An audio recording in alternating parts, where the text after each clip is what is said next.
Жасыл жайлау, төкті кілем, көк кілем, көк кілемде көп ойнаймын, көк кілем, маңдайымнан сипап өткен самалы, қазағымның алақаны деп білем.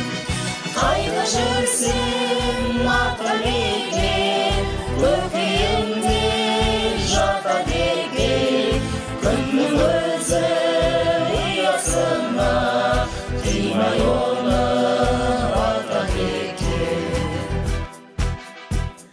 Жасыл жайлау, төкті кілем, көк кілем,